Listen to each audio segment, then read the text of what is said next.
Aaron, are you on right now?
Hey, folks. What's up, guys? All right, perfect timing. Hey, Aaron. Hey Hello. guys, Good to see you, Fernando. Hey, what's up, Nathan? good to see y'all. Nice to meet you in person, in virtual person. Yeah, in virtual person, exactly. Yeah, cool. All right, so we are gonna wait like 5 minutes to see, who shows up here. So we got Tom. Is Tom? You guys know Tom? I don't think so. All right, cool. Well, this is a first time that you'll meet Tom too. Hey, And then Tom. Jello's gonna post on Facebook, Instagram, just that we are on Zoom. So what's up, Okay. Jello? Hey, Hi, Jello. Nathan. Hi, Aaron. Nice to meet you guys. Nice to meet you too. All right. Yeah, without getting super into it, I'm checking out your guys' presentation and already have some cool questions. It sounds like with the Google Sheet that you guys have been using, it still looks good in terms of what Yeah. you've been building. It's like building your own software inside of your. I was a consultant, so I'm good at Yeah. Excel and Google Sheets. But I think it's time to take it to the next level in 2026. When I Cool. was a consultant, people weren't doing smart sheets and automation and Zapier and all that stuff. All of that. You're a consultant for, was it an ops company or what were you a consultant for?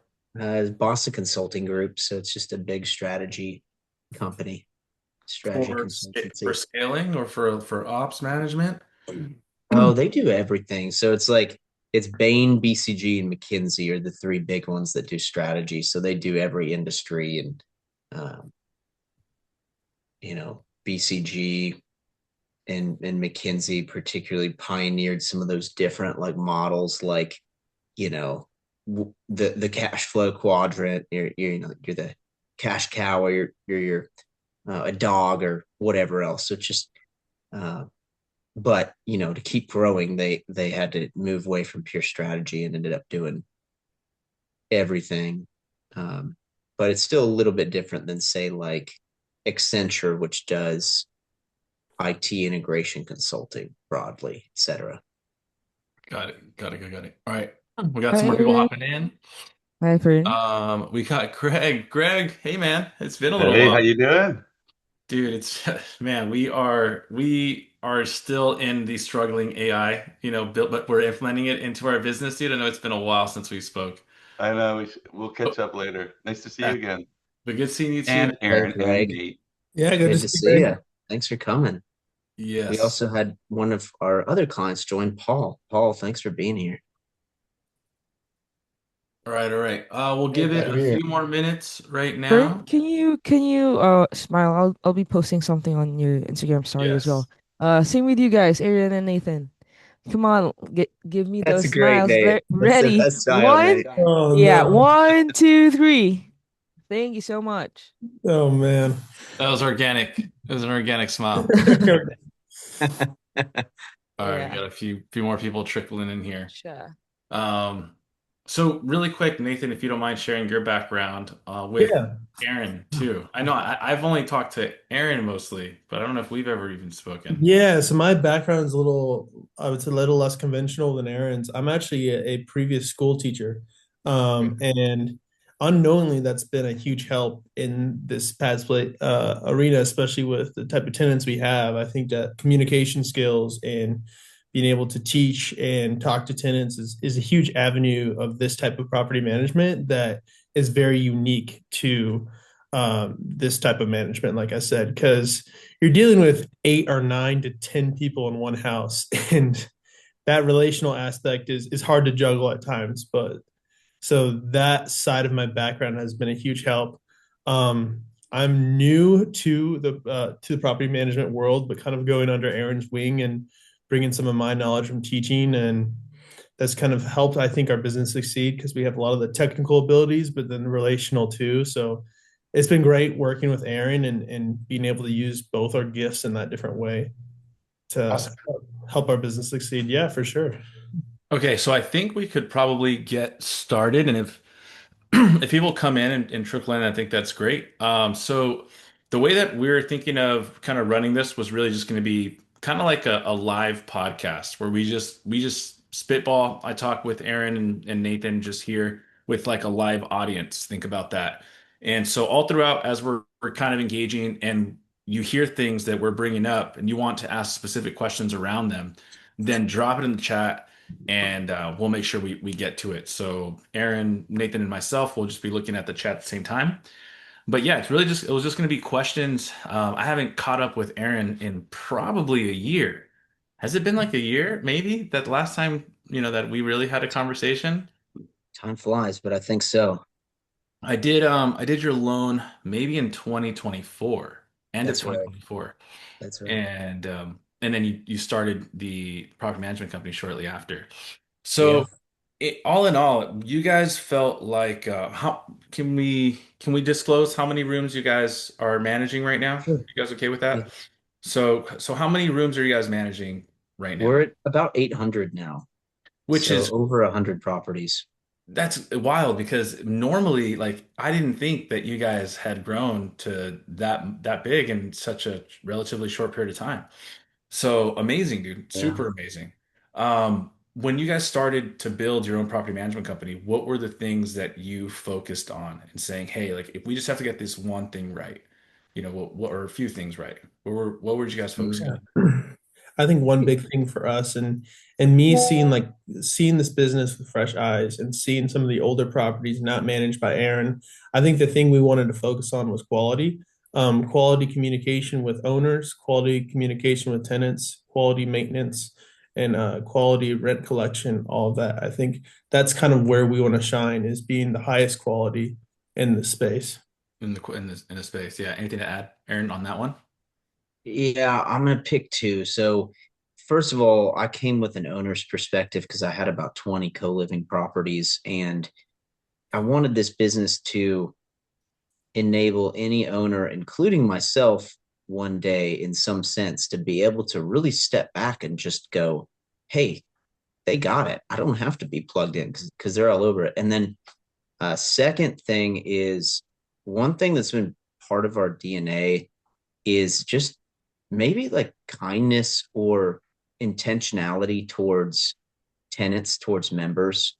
And that's important because you really have to cultivate that because it's like in any business, you the bottom 5%, the most difficult 5% of your customers take up the lion's share of your attention.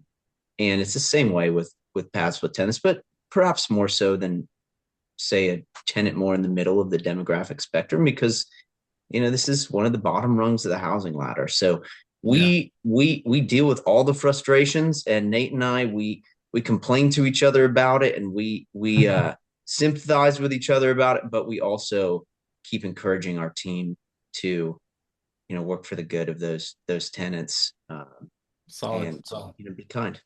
I'll share with anybody who's in here listening in. If you guys want to drop, so right now we were gonna do like just spit,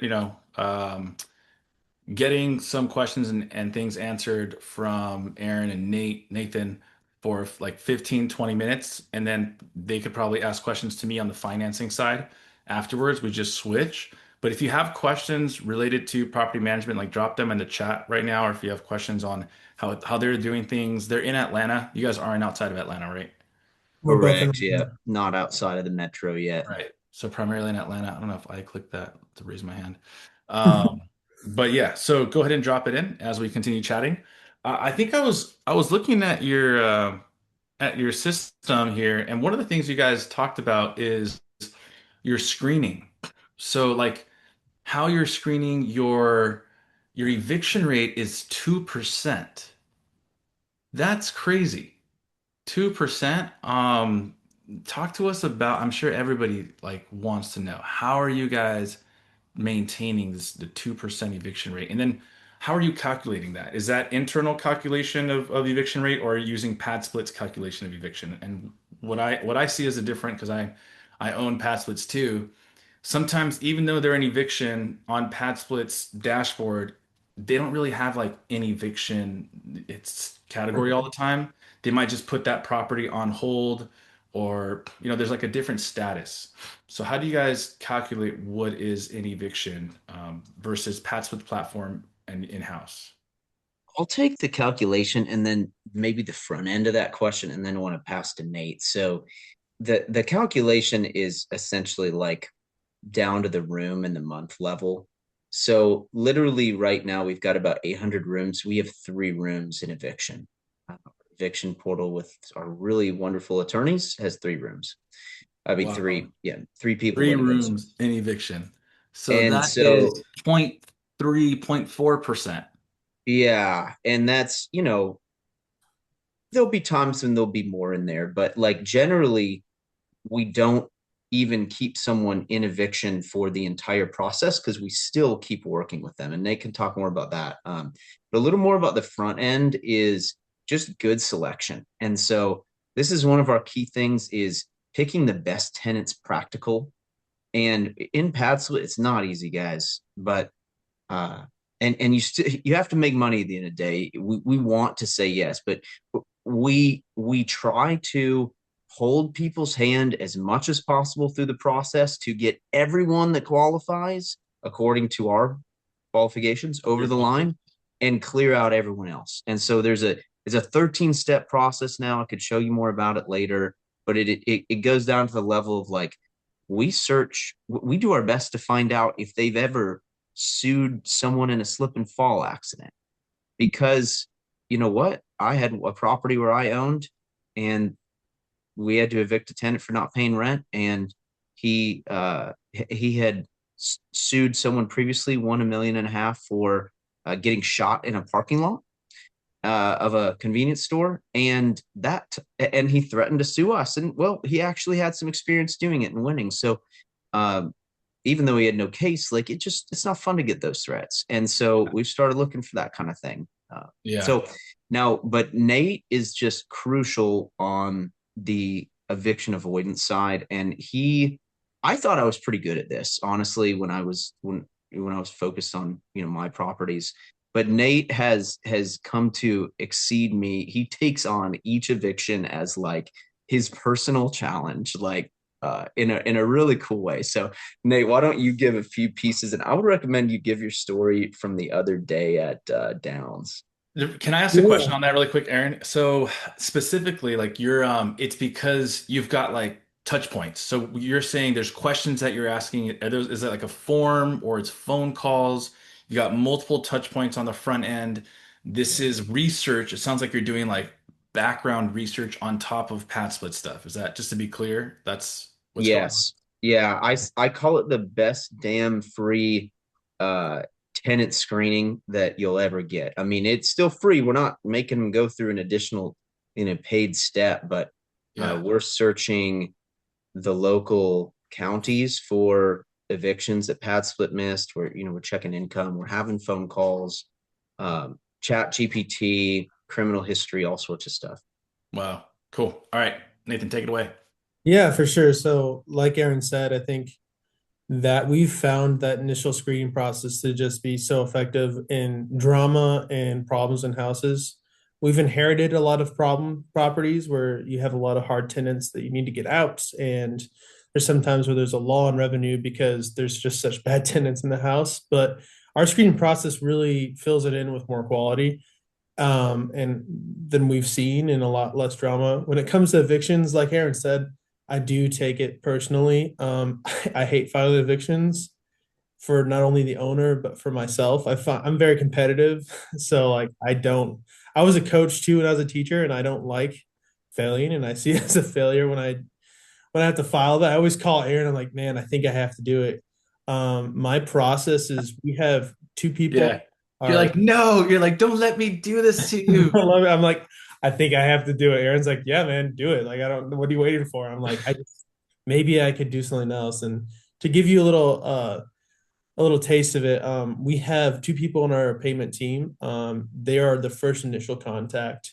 They call, email, text the tenants, try to make a payment plan, give them a chance to not only communicate clearly with us, but give us a clear and honest payment plan. And then if they fail their payment plan, then they go into the red status, which I clarify, which is basically where I step in. Um, Mm. I will call their parents, their emergency contacts. I Oh, wow. yeah, You'll call their emergency contacts. Oh, that is yes, I will, and I'll talk to gnarly. them. And sometimes that really helps because I had a tenant who was very behind, wasn't returning my calls. I called his mother. I said, and he was a 30-year-old man, and I said, "Hey, your son is about to be evicted. This will affect his future. Like, please get him to call me back." And he called me back, and he left a week later.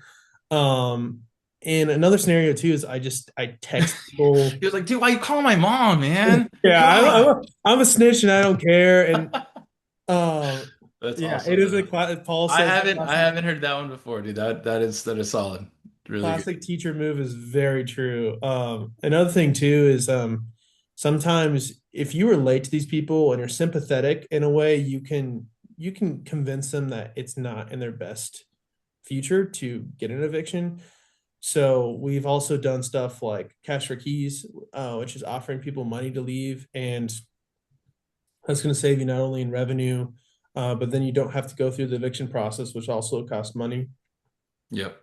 It's only when it gets to the very last step where if I feel like I've done everything possible that we then file an eviction, but I do not end there. Once an eviction is filed, I'm still working with tenants to get them out.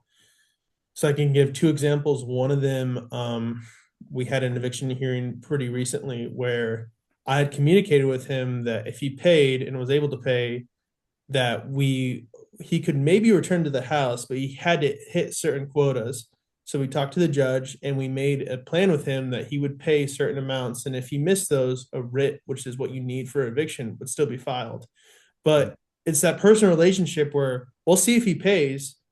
If he does pay, that's an additional $3,000 that I'm offering to the owner. And then if he doesn't, then we already have that next step in the eviction ready to go with the judge. The last story Aaron wanted me to share was squatters. So we recently took over a couple new houses. I was there at the house. I noticed there are two squatters. I'm very kind, but I'm also, hey, you got to go. So I basically said, you got to go now. And then they stared at me and I said, nope, like the police are going to be called. And I was able to get both the squatters out. And then I just changed the locks out right there, and it was good to go for the future tenants. And did And you oh, I go have ahead, Aaron. some amplification of that. Those were actually two tenants who were in the eviction process. And so who the previous manager thought that was there, they thought the tenants were still there. Those tenants had skated out and let their buddies and girlfriends and whatever. And And so that process would have gone on for months before those people were out. And they just showed up and got them out. I mean, it doesn't Before always go figuring that out that well. it wasn't them. It wasn't them. Yeah. Right. That would have dragged out. Yeah, exactly. We're not going to do anything illegally. We're very not that. But I had read up on the previous tenants, and they had both clarified that they moved out. So it was clear to me that whoever was in those rooms were not the current tenants because they had already said they moved out. Descriptions didn't fit them, so it was pretty clear that they needed to get out. Of course, eviction law doesn't necessarily work that with squatters. You still have to go through eviction, but the physical presence and kindness, being like, I told them like, hey, like you could get arrested for this, like you could go to jail, just leave. It will do wonders sometimes. Yeah. And so in that situation, they were probably just like friends. And somebody was like, hey, here's Oh my yeah, here's my key or code stuff.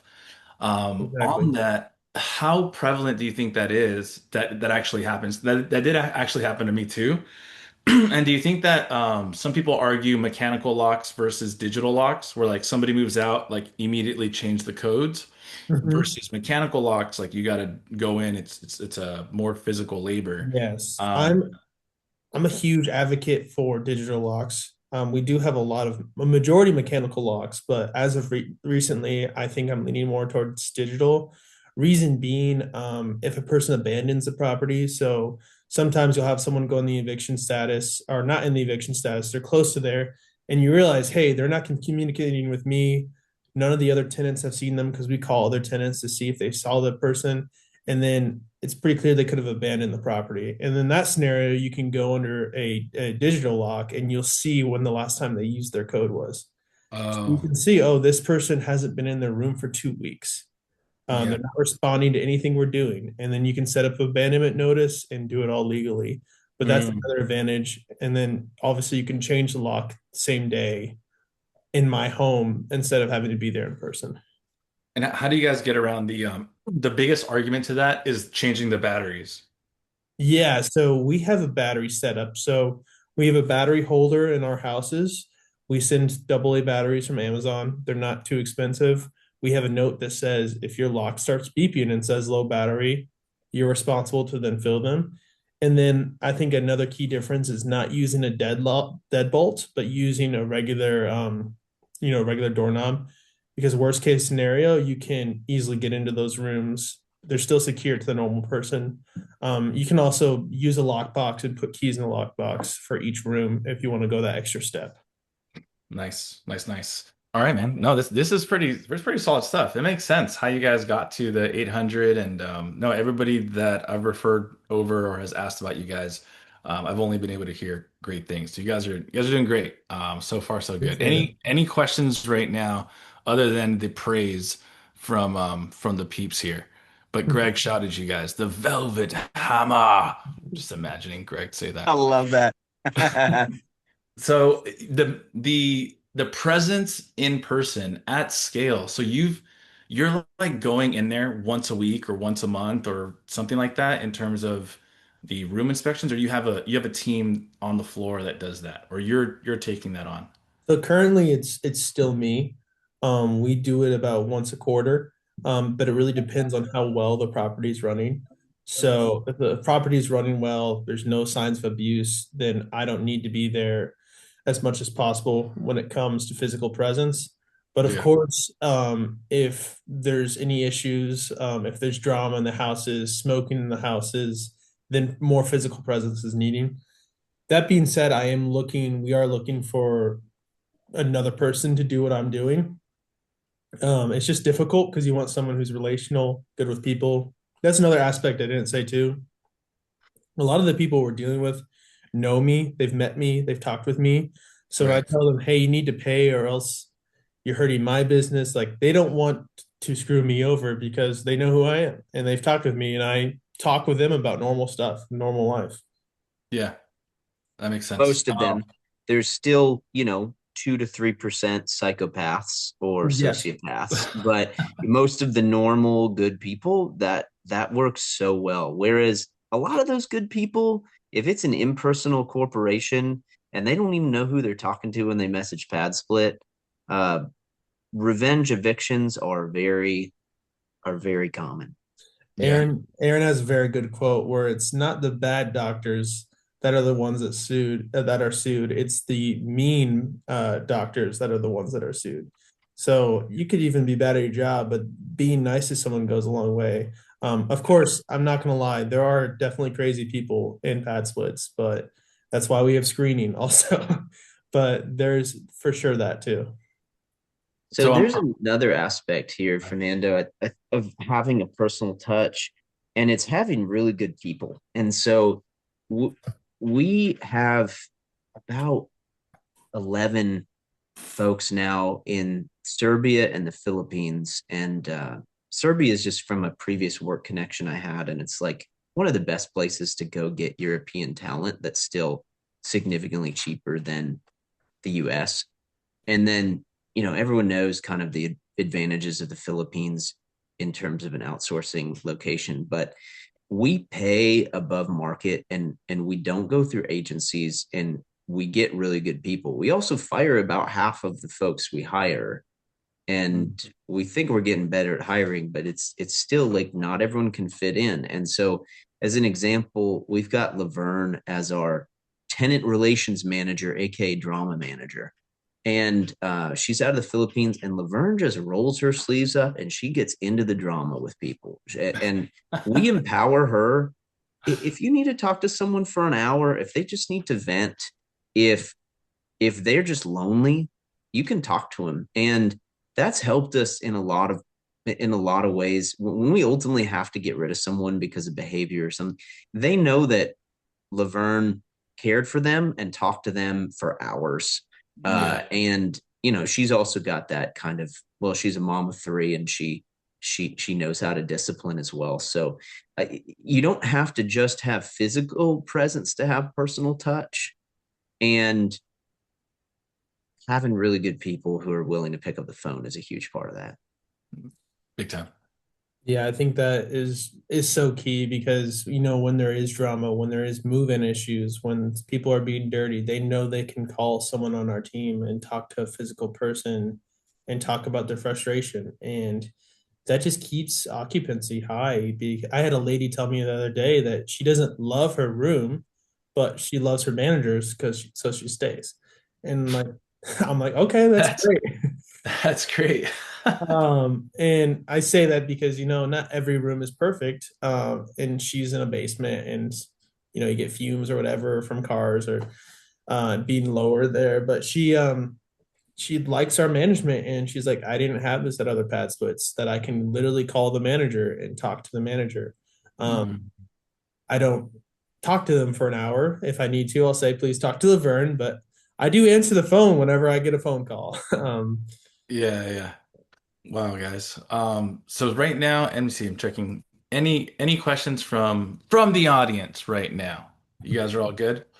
I wanted to move to the extra care that you guys put in terms of like utility bills, like really caring about the profitability of your client, right? Of the homeowner, of the landlord, the investor.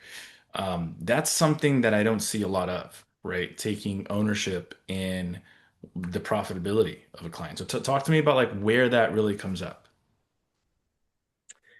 Yeah, I mean, I think this also comes out of being an owner. Utilities, as an example, is a really key component of profitability here. You almost always go into these deals and you write a figure that's too low for utilities. But even when you wrote it realistically, well, then Georgia Power raises rates 20% and people start turning on space heaters or you have an HVAC system that is on the fritz and it's actually jacking up your bills. So we look at this monthly. We are getting, I'll just share screen on this for 1 second so everyone could see an example. It's not Sure. perfect. We're working on it. We actually just like assigned 2 team members to focus on this.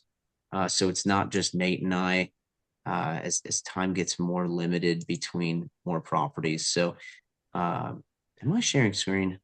Yeah, Yes. yeah, we can see it. It comes up on a different one though.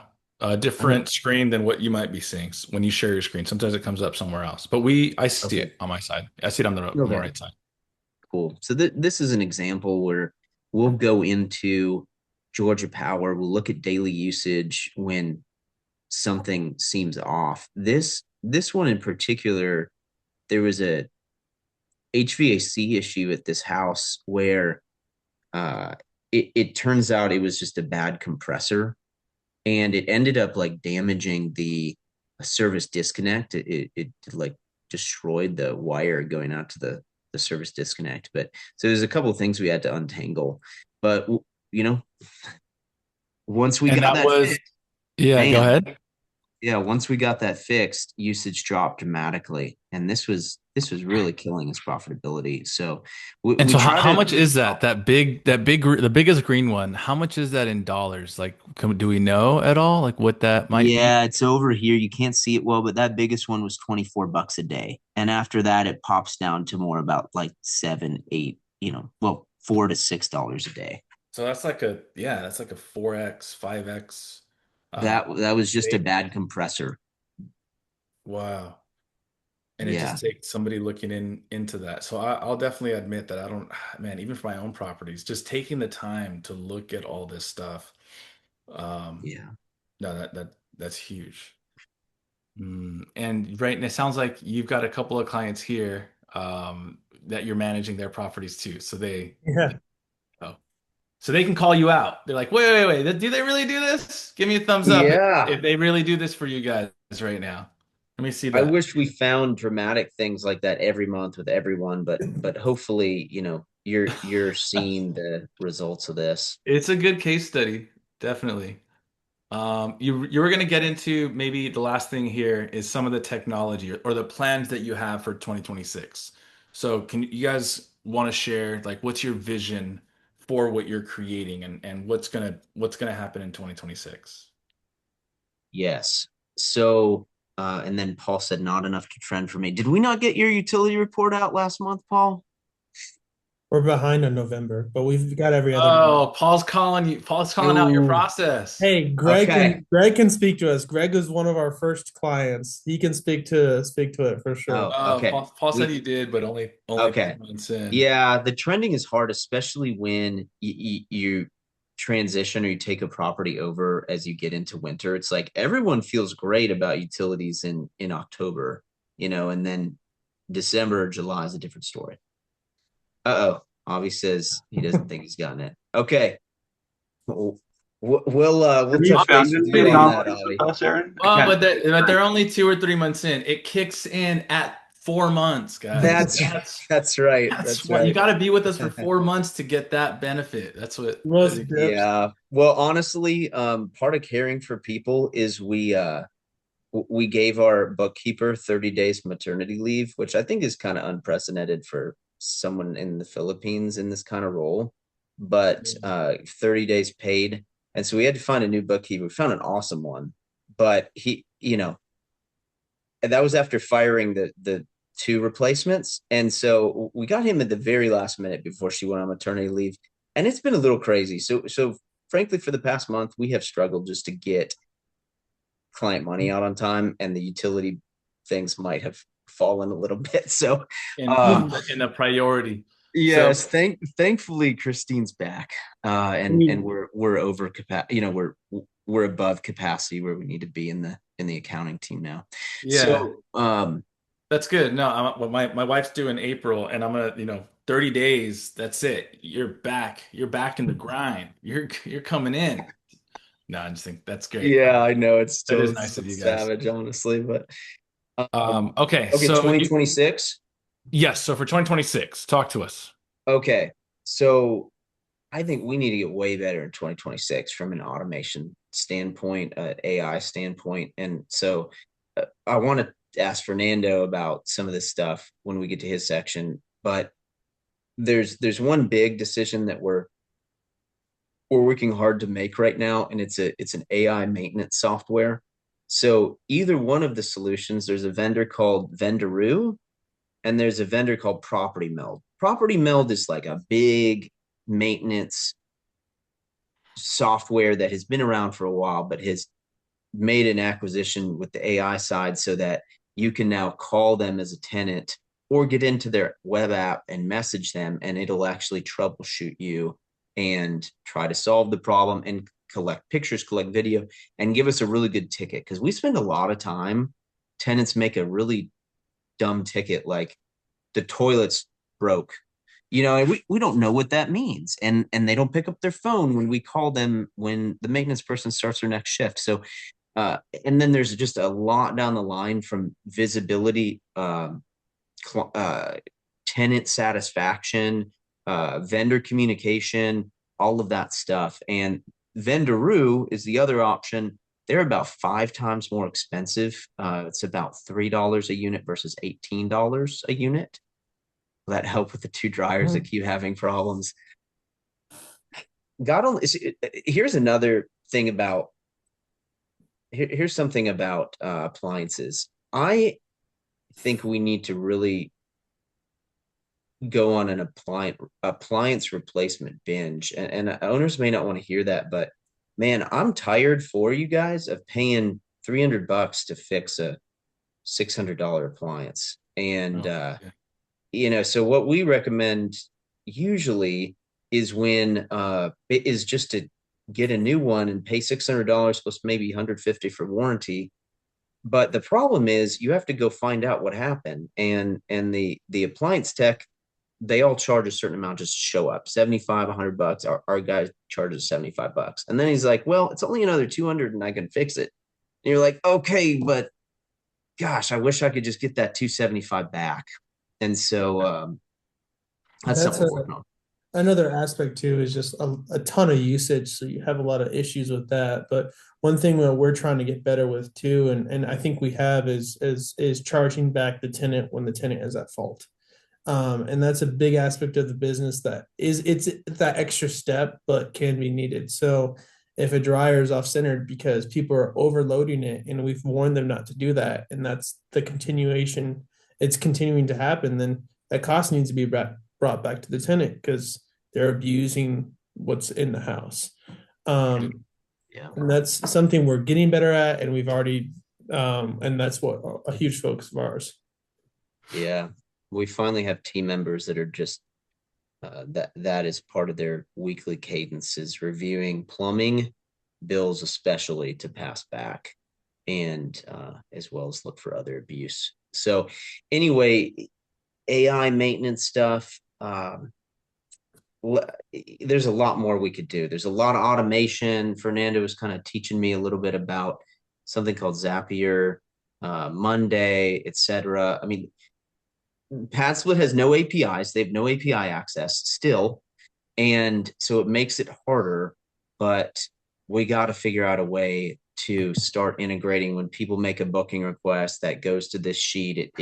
It sends them a message here, and give ourselves, like we're trying to do in maintenance with software, give ourselves more step back to be able to critically assess what the right thing is instead of just spending so much time on the motions just to keep it moving. And PadSplit themselves, they don't have any internal automations for responses. No, no, nothing like that yet. No.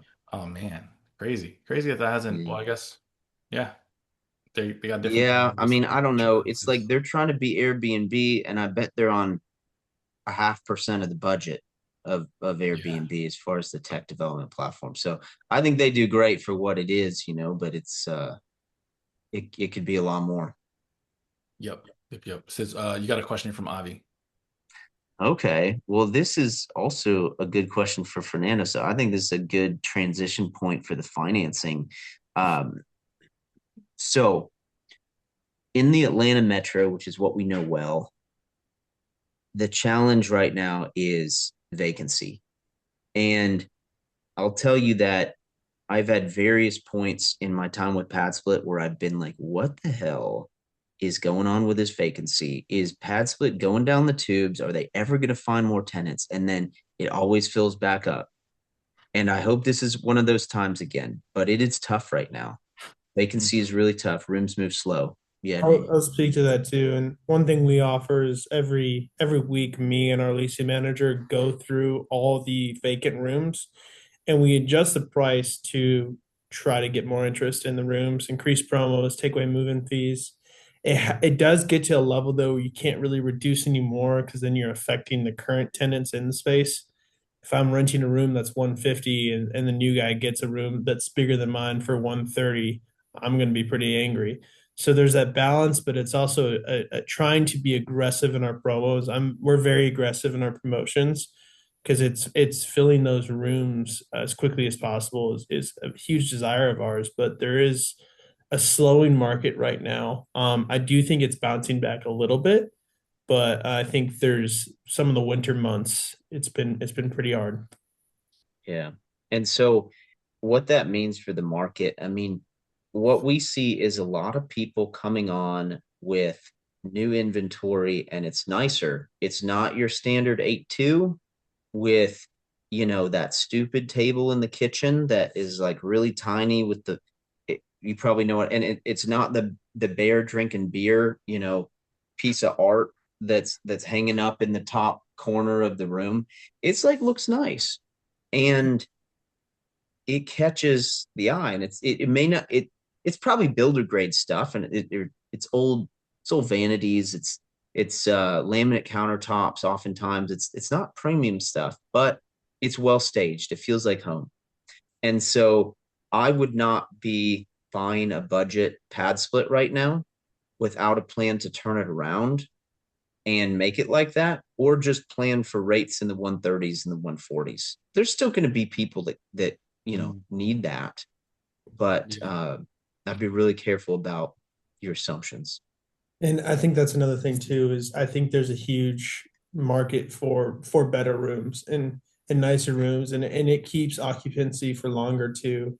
And you get higher quality tenants, and then you get less destruction of property as a result. Because if I'm an older lady who just wants a nice quiet place to live and they don't even have a desk and chair or anything for me in the room, I'm gonna want to go to that a different house instead of the one that's just a bed and a terrible piece of art. So it's like investing in furniture, investing in your room quality, I think will show a lot to your property. Yeah, I think last thing I'll say on this is we have some properties that are in the nice part of 30318 zip code, like Howell Mill kind of area. And these rooms have private baths. They're not luxury, but the common spaces are decorated well. These rooms are moving like hotcakes at $300 a week. And Which so one is it? Oh, the which 30318? is 30318. Yep. Okay. So you can still fill rooms, but you just want to be differentiated. And the location and the staging is differentiated there. The finishings are not. Mm, But here's the piece that I'm missing. This is, I think, is a good segue to pass over to Fernando. I mean, if you've watched the real estate market for the past, 10 years, I think we've all come to the realization on how important financing is in setting the value of real estate. And, uh, yeah. being able to get loans predictably and at low or at high LTVs is really important. So that's a huge variable in your question, Avi. So Fernando, what is going on? Where are we at? Are there multiple lenders in this game right now?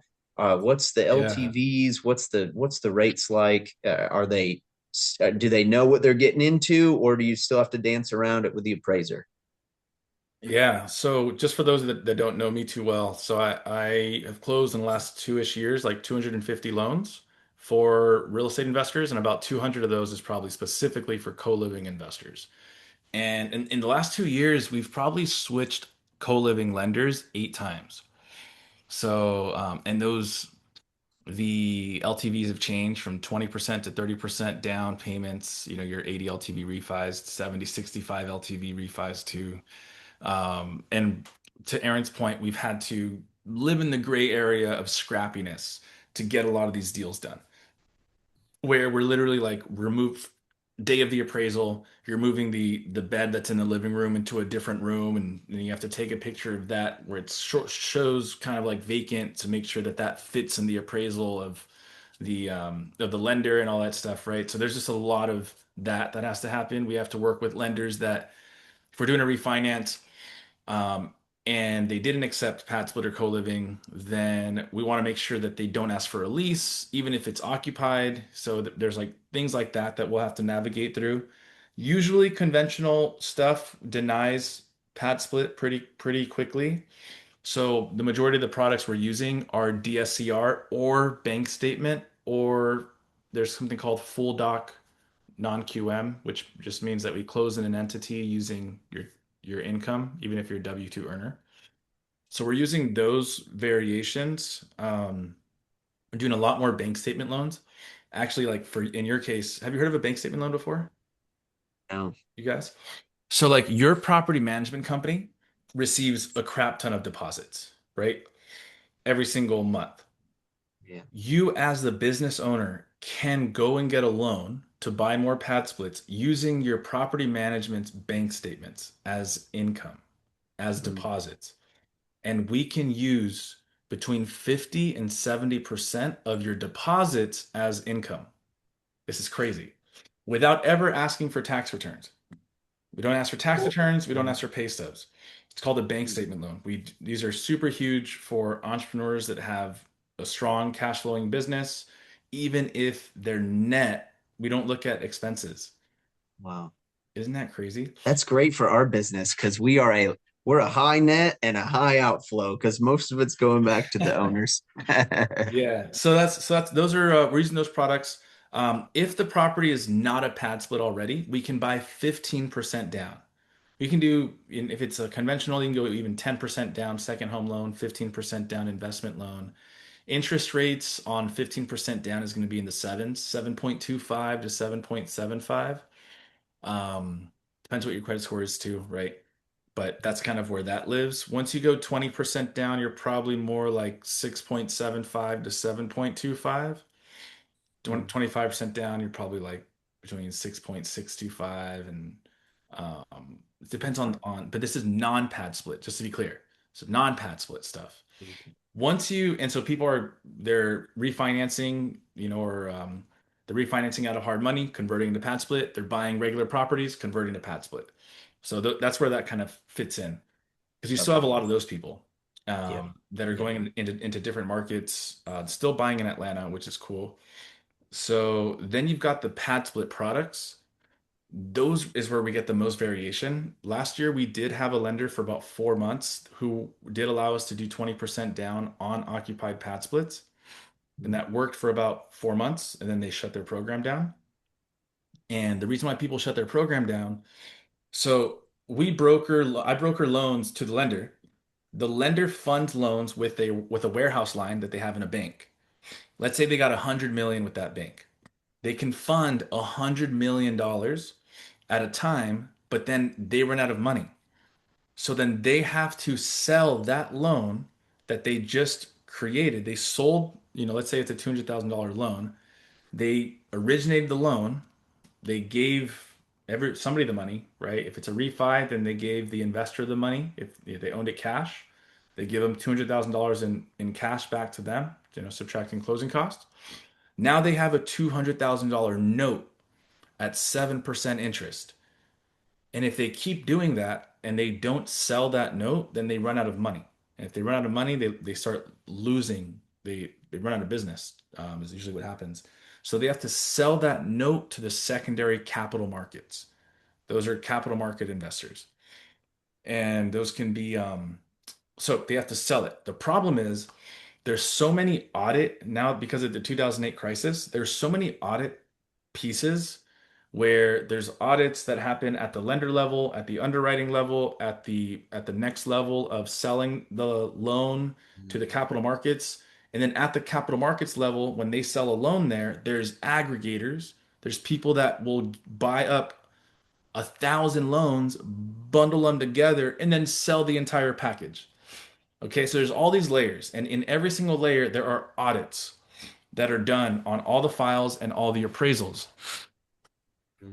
we're able to, that strategy where it's like a 10 bed, but we're able to call certain things like a living room, a dining room, and then a flex room and a bonus room and an office room and all that stuff. So we've had to get, for those who don't know, we've had to get very creative when we do our appraisals and we work with the appraisers and they're willing to, um, if the property did not have a closet in it, then they're open to call that something else, a bonus room, a flex room, a sunroom, a yoga room, a living room, a dining room, whatever it was. And that worked for 4 months, but then something happens in one of the audit levels where somebody catches it and they say, hey, we're seeing this influx of these types of properties. They have beds in them. This looks more like a boarding house, like a rooming house. We're going to flag it. We're not going to buy it. So we're not sure if it happens at this level or at this level or at this level. At some level here, they take those properties out and say, we're not gonna include that in this package. And they do have, I'm sure they have automation and AI and all that stuff too, or human checkers, I'm not sure. So something's getting flagged. And so when somebody at the top level takes it out and says, nope, we're not going to buy it, well, then that trickles down. And eventually gets back to my lender who says, hey, they're no longer buying these loans that look like this, and those have been kicked back. So now we're no longer going to fund on those. Does that make sense now? You see how that Yeah. that that whole Yeah. trickle down happens. So then we have to like we do have regular pad split lenders, but their terms aren't that good. So as of now, if it's a purchase and we're buying a 10 bedroom pad split, everything's converted, 25% down, interest rates probably 7.25 to 7.75, depending on credit score. On a refi, max cash out, you're looking at like 65 to 70%. We can probably go up to 70% cash out up to 8 beds, pad splits, but the living room we still have to show vacant. Hmm. So we got different lenders that we work with, like we gotta squeeze it in. So if somebody's got a 10 bed, then their max cash out right now is like 65 if they wanted a rate in the sevens. If somebody was, yeah. So we've got different problems. When somebody comes to me as a finance expert, like I'm trying to think, what problem am I trying to solve for you? And then I fit them in the right spot. Hmm. 65 to 70% for refi. What's the purchase rate That's again? yeah, Purchase that's cash LTV? out. We can go up to Cash out rate. 75 LTV rate and term. Okay. Okay. Yeah. And that's, I think I did a couple loans in 2024 and it was when some of one of those lenders backed out and we ended up having to close at 70%. And that hurt, but Yeah. those were great deals. And I make a lot of cash on those deals. They're part of the Larry Heyman crop.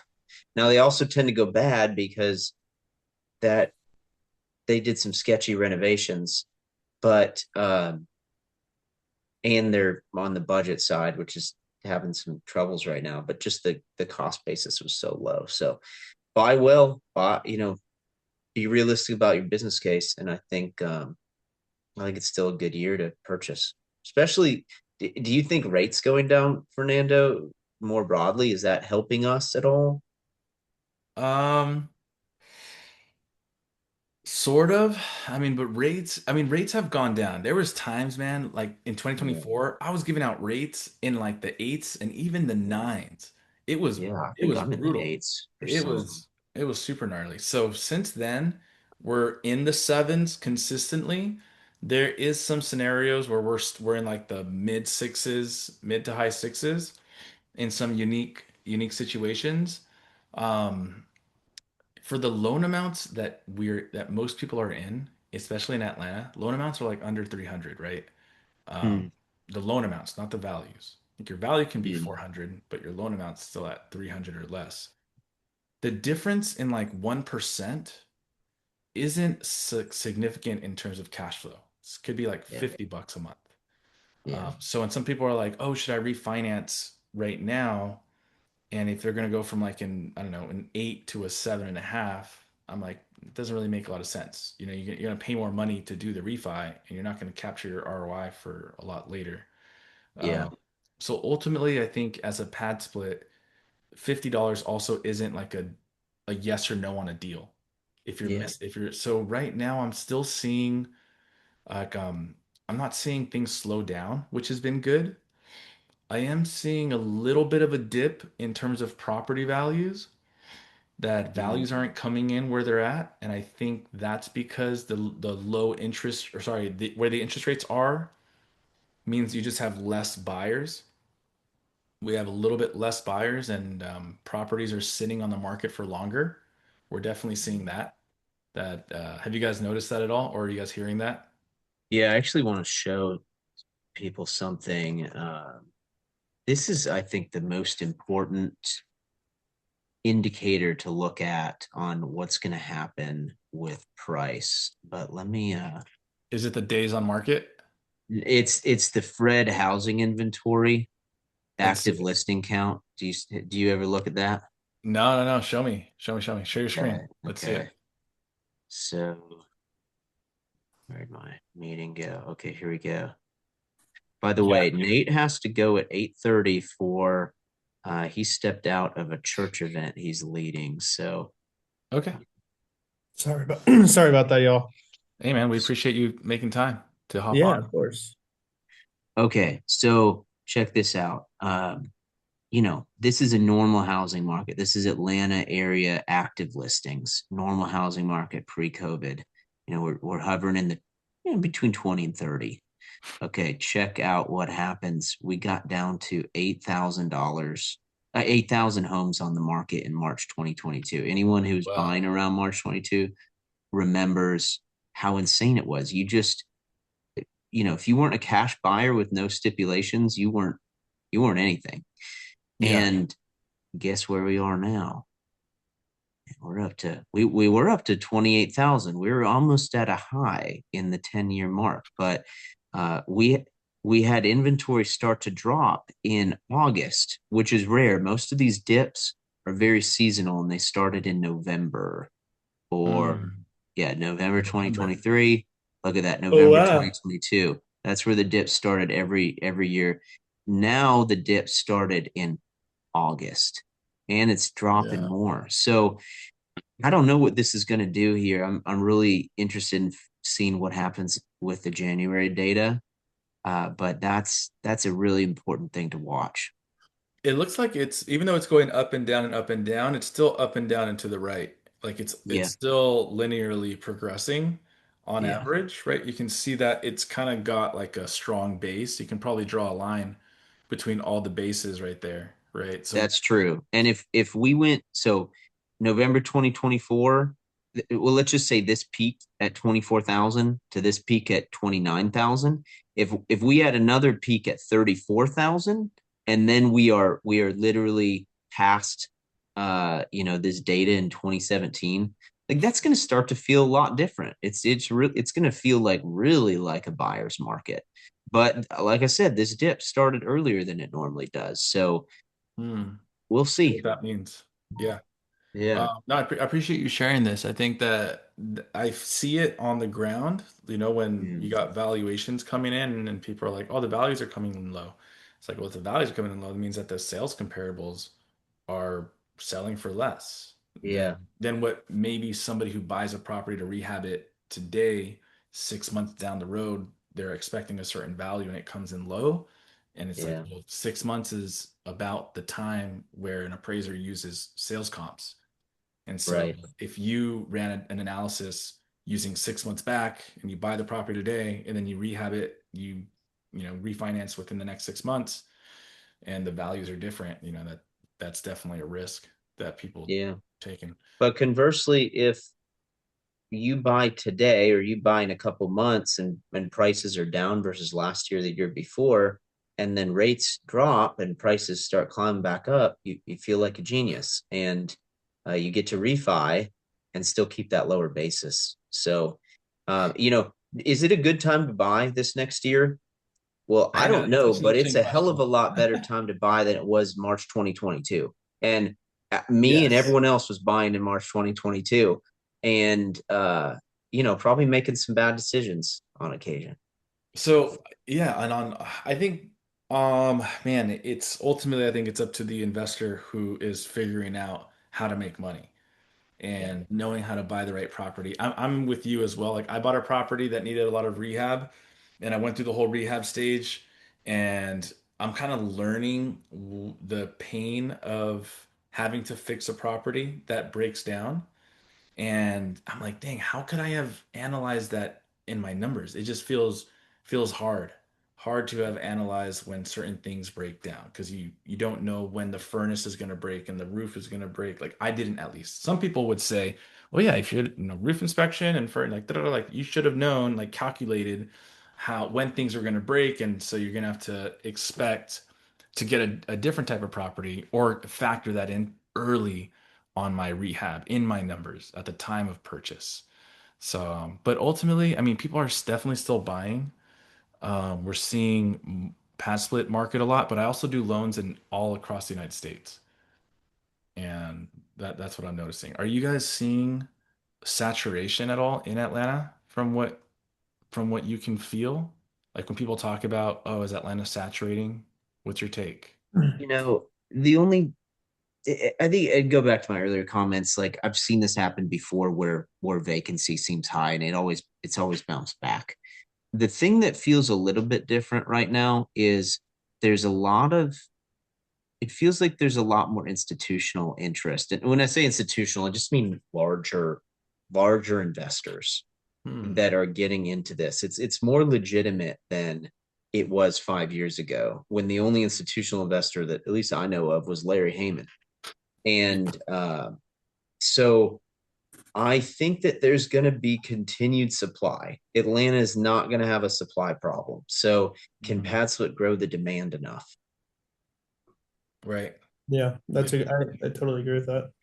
With a marketing budget that they're pushing in that area. Like, can we capture enough? Can PadSplit capture enough demand away from other studios and all that stuff too? Right. And I think Yeah, from extended stay motels, from if people living with their family because they can't afford an apartment. There's a lot of market segments that they can pull from, and I, it's yeah, I'll speak on that real quick. And I think too, it's PadSplit's showing an emphasis on wanting to increase quality too.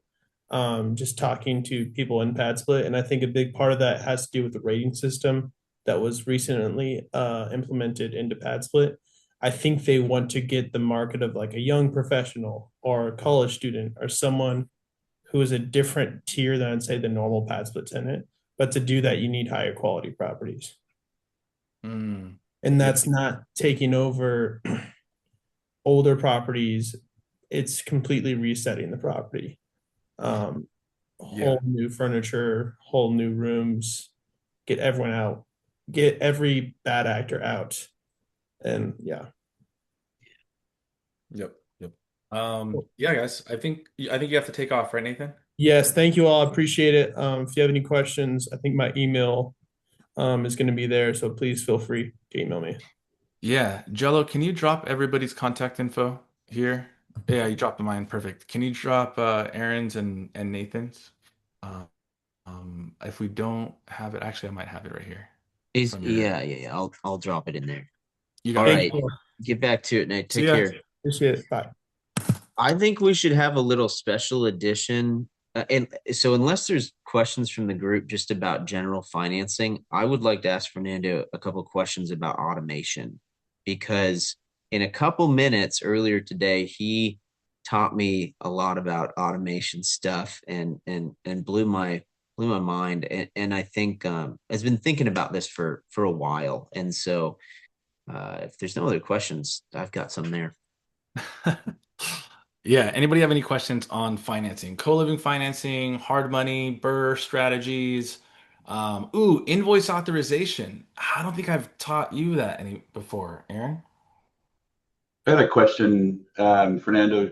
We bought ours with, I think, Homex Express in like April 2024. Okay. I forget what our rates were. But does it make any sense to refi, or do I have a 3-year limitation on those? Yeah, those for sure probably have some prepayment penalty. Um, Okay. I'm And that sure carries it, over and doesn't matter sure who's it does. servicing it. It so. funny enough, something happened with another client where their loan was sold, and when it was sold, the prepayment penalty got wiped with it. That's what I was It curious. was, Yeah. wait, were you the one that told me that? Was that you? No, no, no. I've just been thinking about it just because have seen rates drop, right? So we're not Yeah. really able to cash flow anything positive because of our mortgage payments. Oh no. Is this the one on in 30083? Probably like Cedar Ridge or Yeah, that one. That's what I'm looking at here too. If Village or I Elgin. look at your rate, um, yeah, I see that. I would look into the servicer and say, "Hey, do I still have a prepayment penalty on it?" And Yeah, okay, if they say no, then it's something to look into for sure. okay. We could at least look at some numbers. Yeah, that one. Do you It's think, and then a question related to that is, what's the expectation from your perspective on rates dropping further this year? Man, you see, Trump is that dude is wild in terms of what he says and what he does. Like he's just been very surprising. So if he's saying rates are going to go down, um, just with when he says things, not that I'm like all here for Trump and all that stuff or everything he does, but so far he really tries to make what he say happen, even if people oppose him. So I don't know. That guy's Is kind of that up. something he said? I haven't followed it. Yeah, I mean, he actually just filed a what is it? He's trying to sue Jerome Powell. He's trying to put Jerome Powell in like court to take him to court. Oh, to lower rates? It's Well, a because criminal indictment yeah, criminal. He's related trying to to the renovation of the Fed. yeah, Oh, he was just trying to catch some dirt on Jerome Powell to get him out or just to put pressure on him okay. to lower So rates. rates, he wants rates lower then. Okay. Yeah, Trump wants rates lower for sure. Jerome Powell has been holding steady, doesn't believe that it's a smart move yet.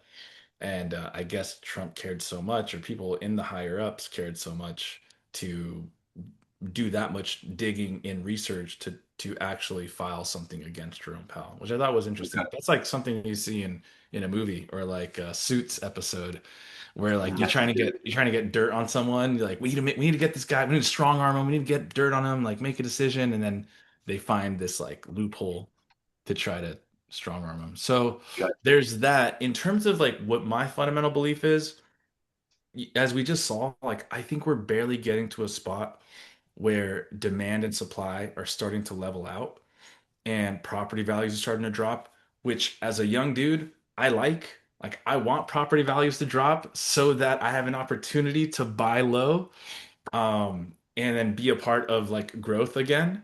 So yeah, I don't really, yeah, that's kind of where my head goes. So with rates staying high, it gives more people opportunity to buy. Yeah. Keeps things, at least from the investor side, right? And then, but of course, even if rates go low, the fear is that that just causes more inflation. If rates drop lower, you got more incentive plans by communities or by the federal government for people to buy properties. He actually did say something recently where he wants to reduce the amount of institutional involvement in buying single family homes. Did you guys see that?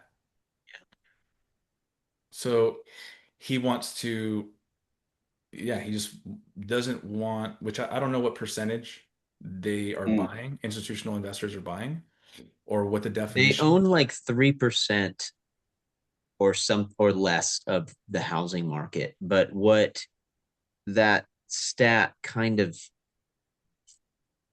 hides is that there's a lot of markets in which they're buying 30% of available listings. A lot of neighborhoods, a lot of areas, and Right, Atlanta they're not is a just big buying one. everywhere. What's Yeah. that? Yeah, they're not just buying in random places. Like they're Yeah, saying, we're gonna go buy over here. they're buying in the same neighborhoods passive investors want to buy, honestly, because what do you need to buy a house for? Make money in PadSplit? Usually two or 300,000, and that's where Yeah. they're buying.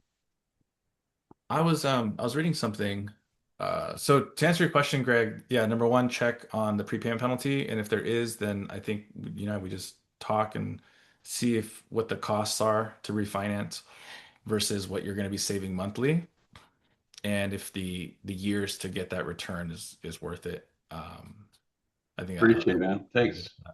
how many rooms did you make yours after all? They're all 10. So even as a 10 bed, it's still struggling to cash flow, or you're not cash flowing what you wanted cash flow? Yeah, we've had vacancy's been tough here, so we've been trying to figure that out. Yeah. Yes. Yes. Mm. Yeah, we need to land that meeting, Greg, but Greg and Joanna want to turn around one of those properties from a furniture reset standpoint. I've got a good case study on one of mine recently, one of my Larry Heyman property. It was just, I was down to like 4 or 5 rooms just regularly, and it's a 10 bedroom being filled. And I went in over December, yeah, November, December, and put up a bunch of new art, cleaned up some rooms, changed a few vanities, did some basic, and then just virtually staged it all in character with what I actually did. And it's I think it's fully occupied now. And it was just like it wasn't that big of a change, and it made a really big difference. So I'm Yeah, excited we to had a do whole that with you. plan. I don't know where that went. I don't know where we're at. But I don't want to fill up your meeting with this, but Yeah. yeah, let's set that meeting so we can push it forward. It's good to What's your Yes. Aaron, what's your take on the stay rewards? Stay rewards versus on or off? Does it make a difference? I'm looking at mine right now. I'm not seeing that it actually makes a difference. If it's I mean, We I only have don't four do it, properties. and we haven't really even done a major experiment with it. I kind of doubt that people are that thoughtful. Look ahead for 6 months and go, yeah, I'm going to book this because in 6 months I'll save some money. Because almost everyone is like, oh, I'm not a pad slip person. I just need to do this right now, but I'm going to get out. I'm going to get my own apartment. And then, life happens, and it's actually very hard to afford an apartment if you're not making over 25 bucks an hour. So anyway, And to save for the first and last month's rent or deposits. exactly. So I think you reward people with managing well and being responsive to them. And so far that seems like enough, but I'd be very interested in other data Cool. to the contrary. Yeah, any other questions on the financing side, or else we can totally turn this into like an AI and automation thing. And Greg is aware too, and I got a few more minutes, probably 10, 15 more minutes to share. I Aaron, gotta run you guys, but this was great. all right, Greg, good seeing you, man. Thanks, Greg. See ya. Avi asks, what about DSCRs? So DSCRs, going back to, it depends on if the property is co-living or non-co-living. But if it's non-co-living, I mean, we have 15% down DSCR options. It's just hard for those to cash flow because the rates are going to be higher. Those rates are probably going to be in the eights, and you still have to get a DSCR of like 1.25. So I don't market it because I feel like it's going to be bait and switchy. I market more the 15% down bank statement loan or full doc loan, something like that. We can still close in an entity. Oh, this is Avi. Yeah, yeah, yeah. Oh, okay, okay. I thought this. Do you know Avi, or is that my Avi, Aaron? Do you know Avi too? Avi is one of our wonderful clients. Oh, it's the same Avi. Oh, sweet. Mm-hmm. Okay, okay. Cool, man. So right now, yeah, co-living pad splits. We have to split them up into different buckets. The two buckets right now that we split them up in are the number of bedrooms that you have, and the LTV, or the income that's needed to achieve the LTV. So we don't have a 75% cash out lender for co-living, whether it's 8 beds or 10 beds or 12 beds. We don't have that. The max cash out for co-living is 70%, but that's only if it's 8 beds or less and the living room has to look vacant. On Then we have another, with, let's say it is 10 beds or 12 beds. We do have a 65% cash out up to 75% rate and term. So we can do 75% rate and term, meaning we're paying off any current debts and closing costs. whether it's an 8 bed or a 10 bed, whether the living room's there or not. The difference, again, this is my job to figure out, not your guys' job. But the difference is like right now we're doing a refi for someone. One lender that does 75% LTV will not use pad split income. Okay. But they'll take a pad split property up to 10, 12, 14 rooms. But they will not use pad split income. They're saying, hey, we'll take the pad split property, we'll take the pad split lease, but if we have to take this property back, we need to make sure that this can break even at a 1.0 DSCR, using regular single family market rents. So there's always this needles, whatever, what do they say that? The holes you have to thread, stuff. In another scenario, the way we're solving it though, we have a lender, they go up to 8 beds, living room vacant. They will take pad split income, 75, they'll take whatever the pad split income is, they'll multiply that by 75%, or they'll take whatever's on the lease.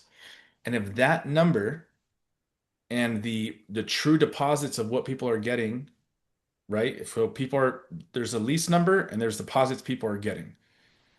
Let's assume that we're getting the same amount that's on the lease. Then that's at least 75% of projected. You know what I'm talking about? You know how the lease says 75% of projected? So if we take that number, if that number is greater than 1.25, we can do the deal at the 75 LTV rate and term. And that's how we're going to solve it for one of our clients. If you know Caitlin Verdugo, we're going to be helping her on a refi. And this is just one of those ways that we're going to solve that problem. So there's, different lenders we work with to solve it. I think Avi, as you mentioned, we have to solve it uniquely for him. Greg, we use a different lender for Greg, different lender for Aaron, different lender for Avi, different, you know what I mean? Like this is just, it keeps us in business. But I wish it was sometimes I don't wish it was easier. I wish it was just more predictable. And I feel like there's a lot of uncertainty, unfortunately. Real. Got another radar just in time with the two I bought in November. Pretty sure I was ALTV 20%. There you go. Yeah. Oh, I did the wrong emoji. Sorry. I was meant to do Yeah. a You got in Oh, just in time, Avi, because they canceled it right after that. oh, You good might be work. one of the last ones. You canceled that program. Okay, well, let me ask you an automation question Go. because you do some cool stuff, and I think everyone is going to start grappling with this. So, what is like one of the coolest things you've done with automation or saved you the most time? And to everyone else, what would you recommend to just kick off that first step? What's the first step towards automating something in their business or their company that they work? Yeah. So I would say step number one is what is a task you repeatedly do? Like somebody that you repeatedly do. Like you have to take stock into what is something that you consistently do a lot. And it's just such an inconvenience to task switch. For us, if I can give you an example, I mean, we use CRMs a lot, right? And so something simple. I'm gonna pull up your name in my CRM so I can share my screen, and I don't think you'll care. Uh, so we will. I didn't give permission for that. All right, fine. All right, fine. So there's Aaron's contact info if you guys want to give him a call, property management. So over here, we have these different stages. Somebody comes in as a lead, a general inquiry, book call, new interaction. So somebody books a call on our calendar. Immediately, an automation triggers. You become a book call. Then our salesperson talks to you. They change you to new interaction. They find out if you're a fit, if there's info to be requested, research to be requested. At some point, our goal is to get you to quote requested. When we put you in quote requested, it triggers an automation, and that goes into ClickUp up here. I can't click that because that has a bunch of client information, but it now goes from our CRM, which is what we use to track sales, and now it goes into ClickUp. And so since it's in ClickUp, that is where we start to work on quotes. And then let me see if I could. So I would say every day that is the most important one is just like a process between the handoffs between team members. Yeah, that's probably where I would say when are you handing off something from one team to another team? What are the handoffs happen? I'm gonna share. I actually really love talking about this type of stuff. Can you guys see my screen? I'm drawing now. Uh, Hmm. I think I saw lasagna on one of your notes. Yeah. I So like that. if you've got our CRM for sales, do you have any CRM or not really? We don't. So like your phone conversations, what do you use? Google Voice. Does it record your conversations as well? No. Okay, so like if you had a CRM and this recorded as you scale, let's say something that we do. Let's say you wanted to you're recording the conversations and you want to be able to make sure you want to rate the quality of the conversation that's being had. Mm, Right? Like these conversations that you have that one of your team members is having. You want to be able to say, hey, our team members have to ask these questions in every conversation. We need to understand this, da da da da, da, right? You don't have time to listen to everybody's conversation, but you can create a GPT, like it's called, the GPT, an AI bot that takes the recording, downloads the transcripts, right? And you feed it into an AI reader that mm, scores the call. And you give this AI reader, you give it instructions. Hey, we want you to score this out of 10. These are the core five things that we want to look for. We should be like for me, it's when my sales team does an intake call, we have a list of questions they have to ask. And then you mm, plug that into the score app or the score AI reader, and it gives us a score. And she has to score above an 8 every single time. And if it's not an 8, well, then we have a conversation and then we learn, we iterate. So that's where we're using AI. We get transcripts, but we have a CRM that records our calls and we're able to pull transcripts from, right? So then we go from sales, we use quote requested. Now we know this is going to go from the CRM. It's now going to go to ClickUp, which is the same thing as it doesn't matter if you were using Google Sheets here. It doesn't matter if you're using Google Sheets here either, for tracking. mm, But now ClickUp and Google Sheets, it comes in, it creates um, a file. It creates a file in ClickUp. Inside of here, we can have comments, we can have custom fields. Like there's a bunch of stuff inside of ClickUp that we use. It's the same thing as your Google Sheets. They just try to organize it in a way that's helpful. mm. Um, and so that happens in there, it goes to ClickUp. Then we've got different stages. We've got different pipelines, I'll say. Yeah, we have two pipelines. So in your business, you probably have an onboarding pipeline, right? Or you have an onboarding process. And then after onboarding, you've probably got like I don't know, some type of recurring like you've been onboarded, you're in the next process. What would you Yeah. call that next process? Yeah. I would just call that steady state or something. But Steady state. Right. So yeah, you would and that's have, mostly managed by just the monthly financial process. So we kind of build our reporting and such around that. yeah. And so then here, so you can have a bunch of automations in here depending on what stage or what you're trying to solve for, where you store people's codes and all that stuff. That can all be stored at the file level inside of and it goes from one pipeline to the next pipeline, but it's the same file, but you're just in Mm, it's got a different workflow. So one pipeline here, my quoting pipeline has different stages than my active loans. pipeline.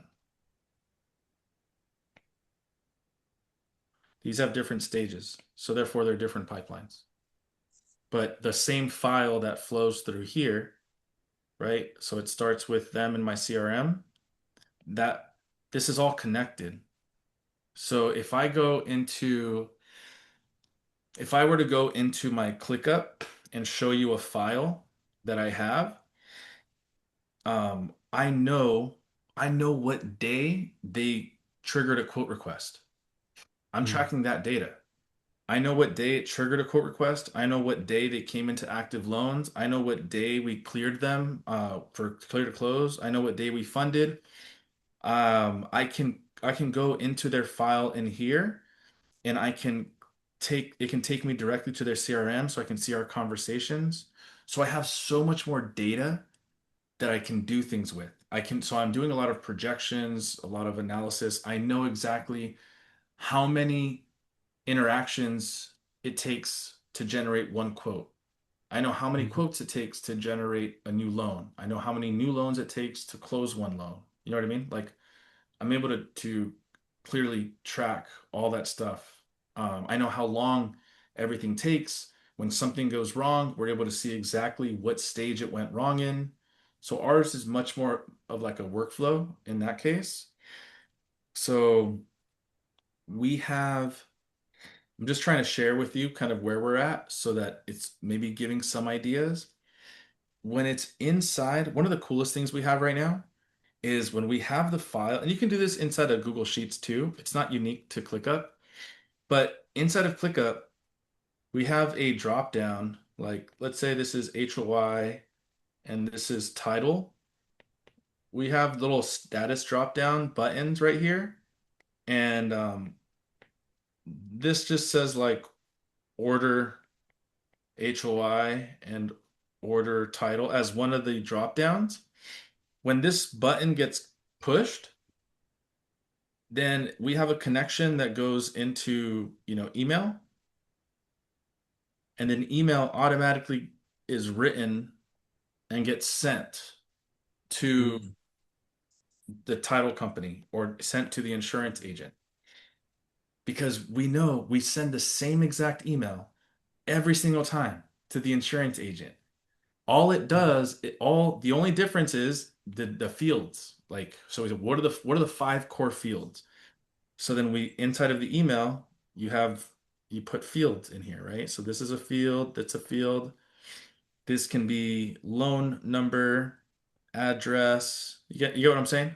Yeah, I love it. Can Um, that work with Google Voice, do you think? I mean, any web-based communication platform, you can get that to work?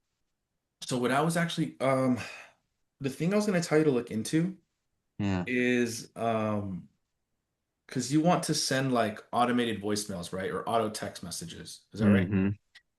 There's something called high level. Okay. This one is actually more of like a CRM though. So it's more of like this up here. It's more of a CRM than it is like project management, but you can connect them into each other. So you Okay. can you can connect for sure. You can connect high level with your Google Sheets because right now your Google Sheets is much more project management, right? Mm-hmm. So you can connect high level into your Google Sheets. So you do something in G Sheets. I don't know. What would you do? You would move a tab and change the status to what? When you want to send a voice message.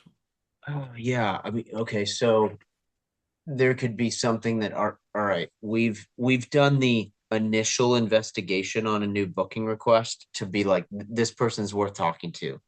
They don't have they don't have seven evictions right off the get-go.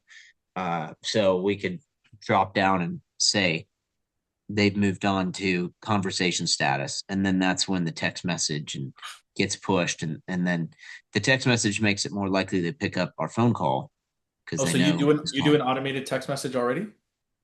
We have a copy and paste text message, but no, it's not automated. Got it. So yeah, so that's easy. So here you've got your high level. So Google Sheets gets the status gets changed. What does it change to again? Tell me. Conversation what? It'll say proceed to conversation, something like that. We don't have that today because we just do it, you know.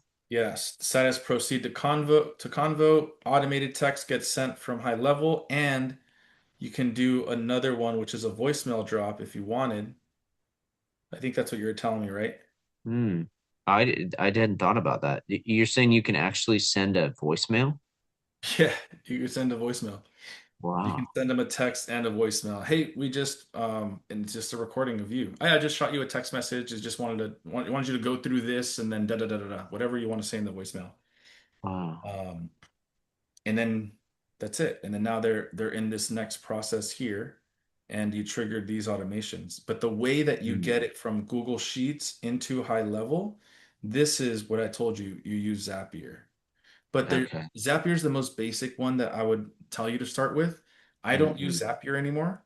The more advanced ones I used are Make and then and N8N. These are, but these are more, I would say these are a little bit more advanced. Zapier is the most user friendly, and for the stuff that you're doing right now, Zapier is going to be fine. Cool. Um, Awesome. but yeah, man. So does that make sense? So then Google Sheets, high level, and then you can still have high level, like let's say you get something happens, they pick up in high level, they you have the conversation with them, right? So then you actually have the conversation. What do you want to happen next? Okay, we want to have that. So then they're going to send us income documentation and some other requirements, ID, selfie with their ID. Uh, so Right. So and then then you they you have to manually agree to send our that you rules. manually send that email out. To Well, it's all in the first text message that we copy and paste. Hey, we need you to do this and this, and then we call them. We reiterate that we have the phone call. Then they send us the stuff. Then we review it. Okay, so right here, all that stuff is sent that you mentioned, right? Income docs, ID, selfie vid, right? All that stuff is done at Mm-hmm. this text message level. Mm-hmm. Yeah. Okay, so after that happens, what happens next? Well, then we often iterate. They don't usually get us the right full income documentation, but there's a couple iterations, and then we accept or deny. And then one thing that we're hoping to roll out to everyone soon, we're piloting it with a client right now, is a additional member agreement that they have to sign that protects the owner and us as the manager more so than just the pad split member agreement. So that may be an additional step into here that it'd be great to figure out how to automate. So once you change the status again to a different status called Yeah. ready for onboarding or whatever, and Mm-hmm. that connects to a signing app Yeah. that generates the document for signature, sends it out. Do you think that's possible? Yeah, yeah, yeah. That's all Oh. possible. Hmm. That's possible too. And so the way that we're using AI right now, we're actually using AI to read IDs and documents like insurance documents and all that stuff too. So Hmm. it's more of what's the word? Assistant than relying on AI. Yeah. So it helps extract the information from a purchase contract or from an insurance document, from title document, uh, and then puts it in like a specific way. And we actually do have like for the ID. Well, if you're looking at when you look at the ID, you're comparing what are you looking for on the ID level? Oh, just Their that their ID, their name selfie. name matches and is oftentimes we'll look at the address and see where they're from and then go to that county and look for evictions. Dude, so that research that you're doing Mhm. for sure can be automated Yeah. in a Yeah. Yeah. report to yourself. Hmm. So I think that's probably going to be one of the biggest value adds. Yeah, I bet you're right. Yeah, just the research. Just go to this website, this website, this website. Look up exactly. Yeah. That all can be drafted in a report. AI Hmm. can do that work for sure. Wow. Yeah. Well, we should probably wrap it up, but this is Yep. awesome. I hope that's helpful. We only have Andrew, Avi, and Rabia left. We appreciate you guys You for guys are committed. Thank you're you. awesome, but hope that was helpful, in your different industries. Just I think everyone's got to grapple with this stuff. And Yeah, that was definitely. cool, Fernando. We Thanks. will. Are you okay if I post this on YouTube, Aaron? Absolutely. Cool. Yes, we will be posting this on YouTube, and then we will send out the YouTube recording to everybody. It is here. All we need to do is learn how to use it. You got it, Avi. All right. Take care, everybody. Thank you, Avi. Rabia, nice to talk to you. I'm Fernando. This is Aaron, and we'll send you out the recording probably tomorrow. Thanks, everyone.